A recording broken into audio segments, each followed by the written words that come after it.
All right, let's get this started. Welcome to the first and hopefully only video lecture we're going to be doing for this course. I apologize for not being there in person.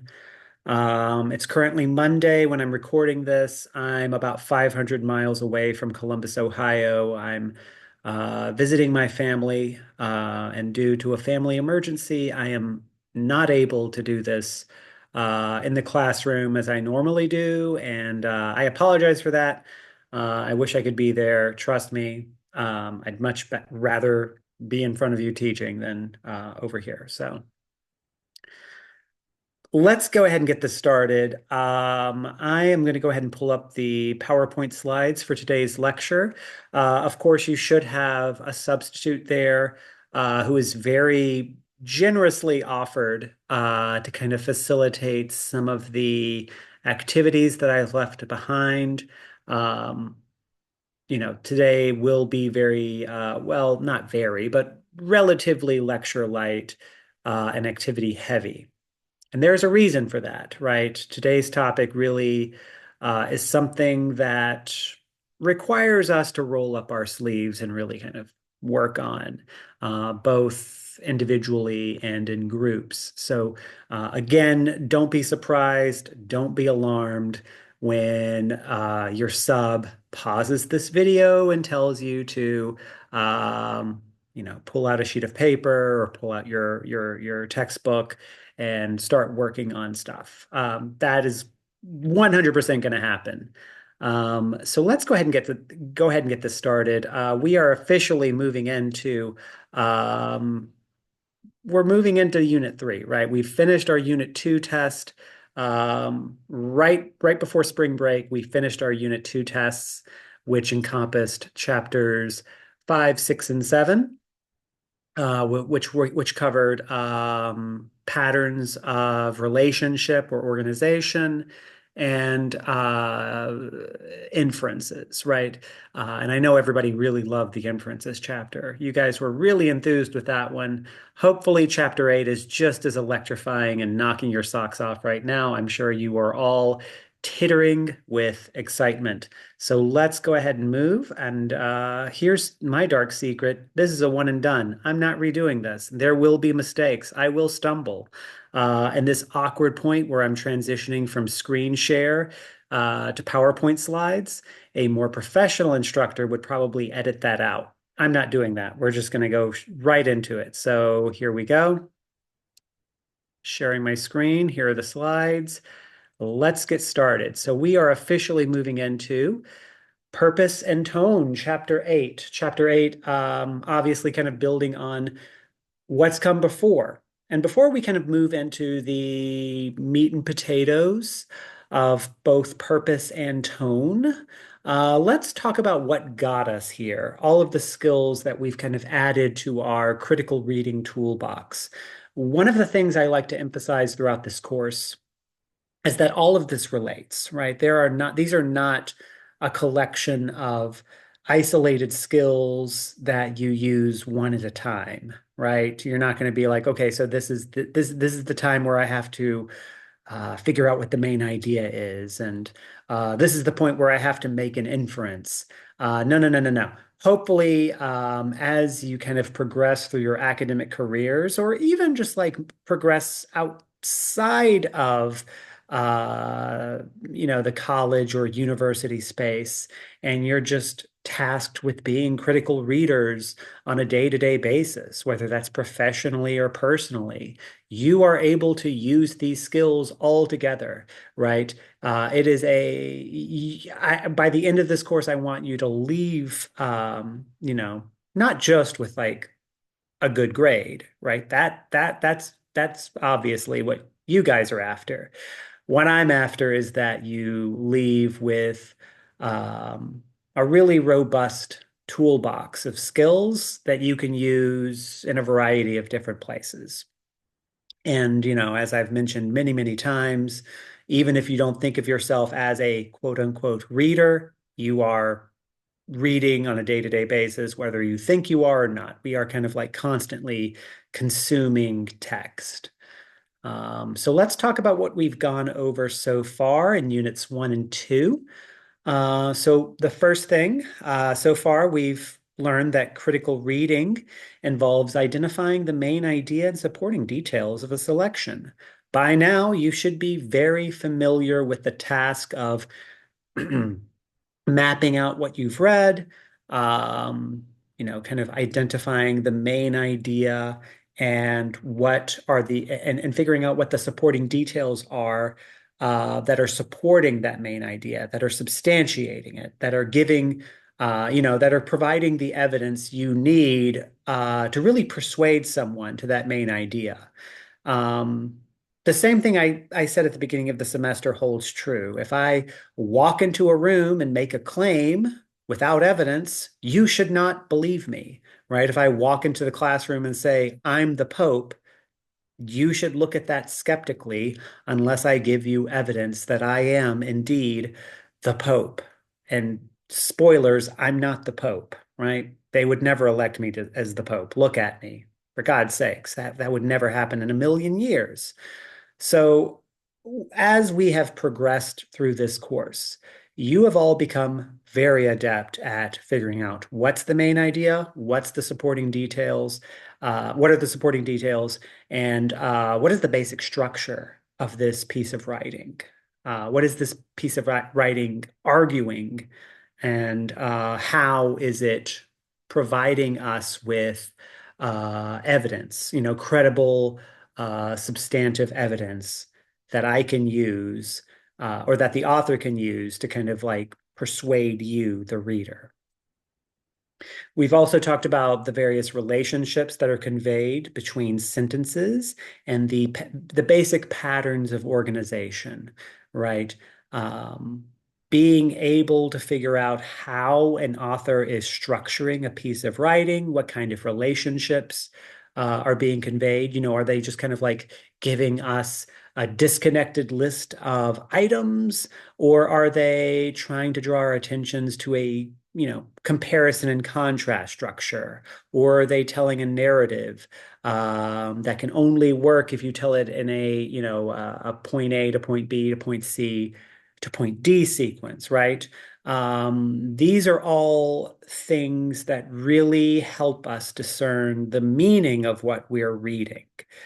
Being able to figure out whether something is a comparison or contrast structure, or if it's a definition and explanation or a clarification structure, that, being able to figure those things out really equips us to be more critical readers and helps us figure out what's going on with a piece of writing. We also learned about making inferences. Now, again, this is the one that a lot of folks seemingly had. It was a bottleneck for some folks. Some folks were a little. This one was tough for some people, and I get it. Because this is the one that really requires a lot of interpretive thinking, looking at the evidence that's before you within a piece of writing, regardless of what kind of writing that is. Um, because sometimes the things that we read don't necessarily tell us what the meaning is, what the purpose, or what the main idea is. And whenever the main idea isn't directly or explicitly stated to us, we're tasked with kind of drawing inferences, figuring it out on our own, right? Using the available evidence within the text, but also our own frame of reference, what we know about a particular subject or what we should know about a particular subject, and using that to kind of figure out what the main idea is. And unfortunately, we did kind of we had some roadblocks with this one, partially because we did read a lot of poetry from the 1930s and 40s, which I think a lot of folks were a little cross at me about, but hey, it's fine. Hopefully by now you're pretty adept at this as well. You're pretty, whenever I say Can you draw an inference about what this piece of writing is communicating? That's no longer a pain point for everybody. Hopefully, everybody by now is able to do this. And this includes not just written text as well. We talked about interpreting or drawing inferences from bar graphs and visual diagrams and infographics and things like that. It's not, it's not just that. And, I would argue that we could widen this frame of reference even more. We could talk about movies or TV shows or even the trashiest of reality television shows, the kind of things that we think have no meaning, do at their core have some kind of meaning. If we dig a little deeper and draw our inferences, we can find a meaning in pretty much anything. So today we're adding two more skills to the mix. And I'm going to describe this as the why and the how behind everything we read, right? Identifying the purpose and identifying the tone. So we're going to kind of unpack both of these terms in greater detail as we go on. Let's start with purpose. So what is the purpose? And typically this is when I would pause mid-lecture and say, does anyone want to take a stab at defining this? I can't do that today, so I'm just going to let you know what we're not going to play the game of can you guess what the instructor is thinking at this point in time. The purpose is really, it can amount to the why, right? Why does an author write something? What is their goal? Um, Purpose for, I I don't want you to come away from this lecture thinking that there are only three purposes, right? Because goodness, like there can be an endless number of purposes if you really want to get down to it. But for our purposes, there are three primary types of, or three primary purposes that we're going to cover in this course. And they really do kind of like encompass most of the types of reading materials that you're going to encounter. So the first one is to persuade. Now, those of you who are in the writing class right now probably already have a good idea of what this means. If you've started your second and third papers in that course, you probably already have a pretty good idea of what persuade is or to persuade someone is, right? When you're reading something that is designed to persuade, the author is presenting arguments, right? They are trying to change your mind about something. They are trying to convince their reader of something. They are presenting an argument and they are explaining their reasoning behind that argument. So, for instance, if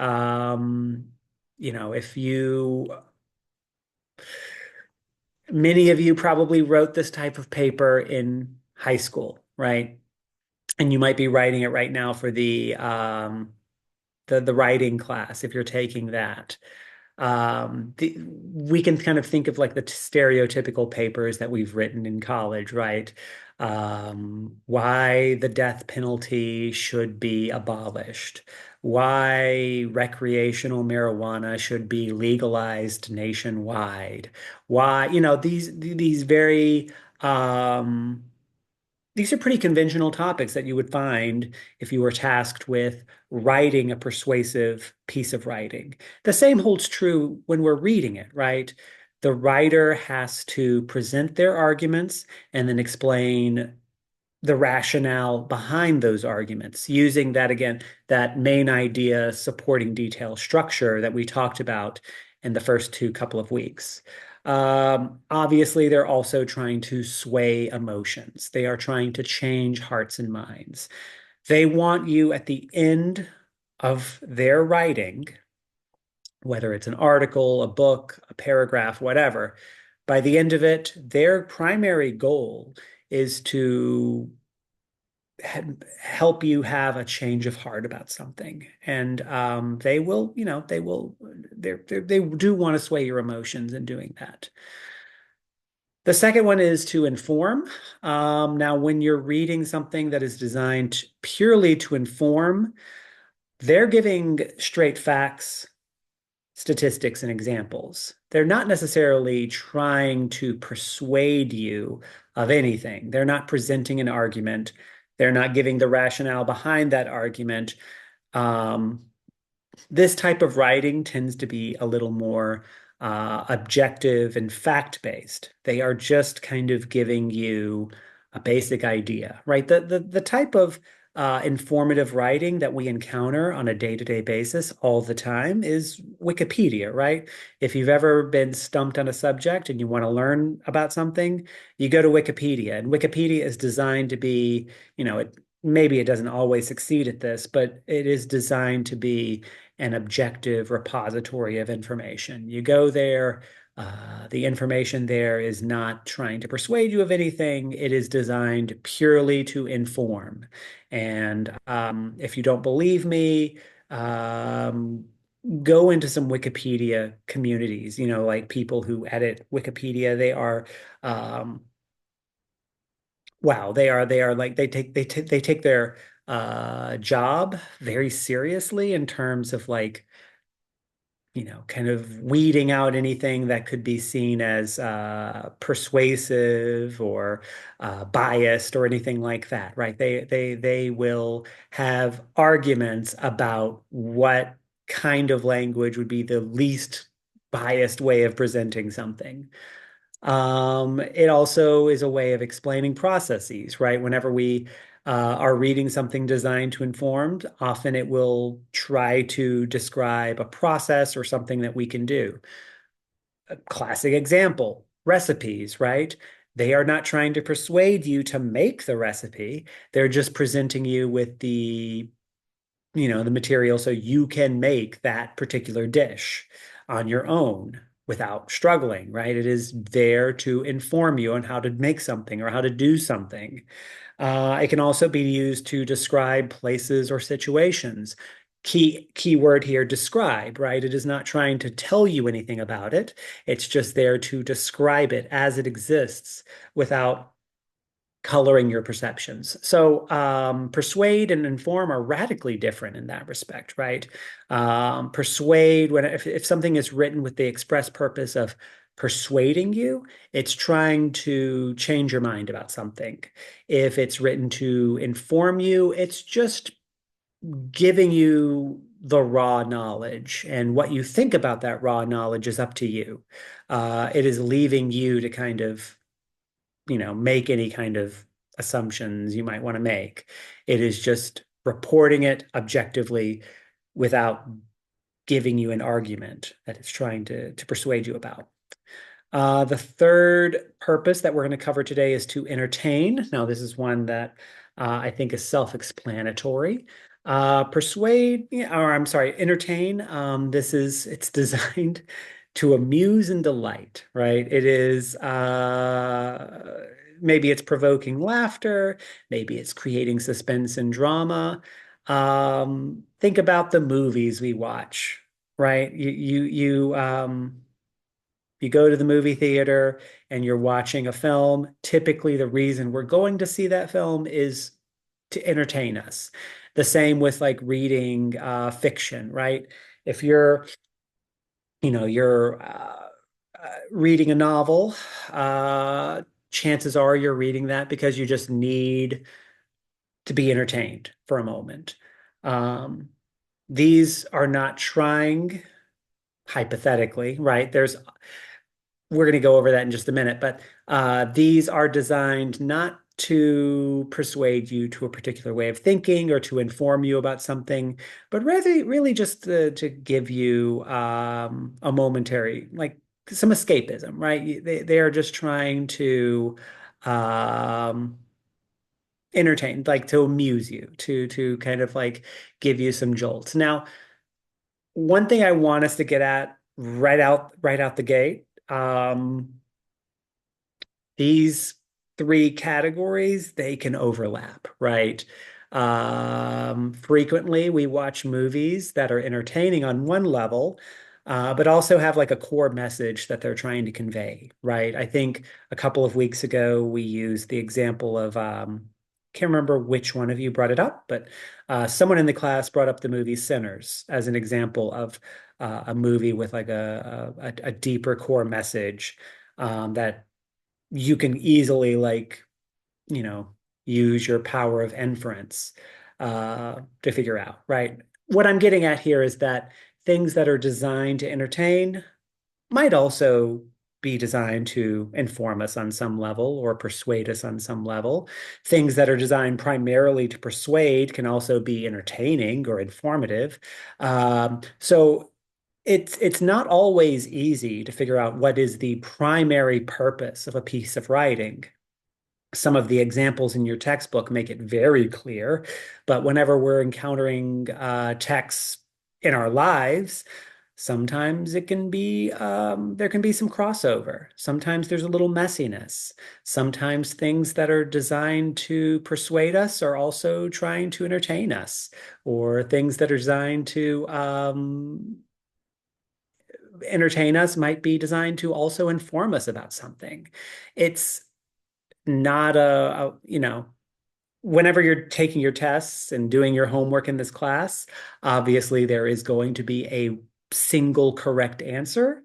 But that might not always be the case outside of this class. So that's one thing I want you to keep in mind as you kind of continue on as critical readers.